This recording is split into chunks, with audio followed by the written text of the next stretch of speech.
Doctor साहब, आप patients आपके पास अगर आए और कहें जी हमारा पेट बहुत ज़्यादा फूला हुआ है, गैस प्रॉब्लम्स हो रही है, फूले हुए पेट की वजह क्या होती है?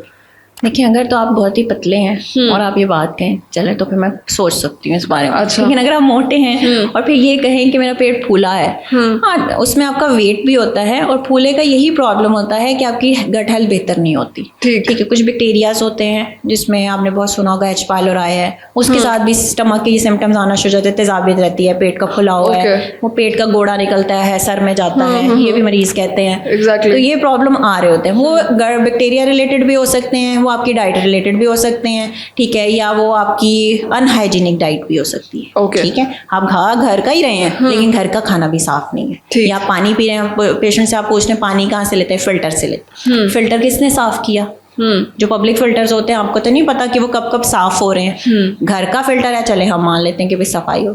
तो वो यही चीज़ें होती हैं जो ऑटोमेटिकली घूम फिर के आपको या तो कब्ज़ कर रही हैं, या पेट का फुलाव कर रही हैं, या पेट में गैस कर रही हैं, या फिर वो अक्सर मरीज़ ये भी कहते हैं बाजी मैं सुबह उठदी तो पेट च गैस होंगी है तो बाद मेरे जिसम के थल्ले आ जाती है। अच्छा। हाँ, दिल के थल्ले आ जाती है, देखो बाजी आ देखो हुण तो सोज उतर गई है। अच्छा। हाँ, हुण तो गैस उतर गई है पहले, लेकिन बाजी सवेरे सी मैं फिर आगे से ये कहती हूँ सुबह तो नहीं, मैं तुम्हारे घर तो रहती नहीं हूँ कि जो देख लूँ।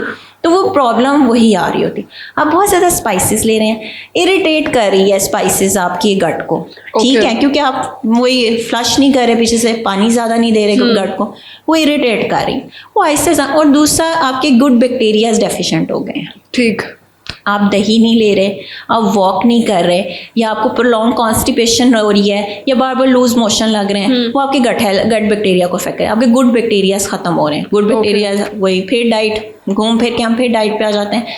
अपनी डाइट आप बेहतर कर लेंगे, साफ सुथरी कर लेंगे, नॉर्मल सिंपल डाइट जो हमारी सुन्नत भी है, सिंपल डाइट पे आ जाएंगे, आपके प्रॉब्लम्स रिजॉल्व होना शुरू हो जाएंगे। गैस के प्रॉब्लम्स, हाँ, अगर इट्स रिलेटेड टू बैक्टीरिया, आप कुछ अर्सा मेडिकेशन देते हैं पेशेंट को, बेहतर हो जाए तो ठीक है, आप कुछ प्रोलॉन्ग पीरियड ऑफ टाइम के लिए दे देते हैं कि एडवाइस कर देते हैं अभी ली, बेहतर होना शुरू हो जाएंगे तो हम खुद ही रिड्यूस करना शुरू करेंगे। लेकिन अगर तब भी सिम्टम रिजॉल्व नहीं होते हैं तो येस, यू नीड इन्वेस्टिगेशन।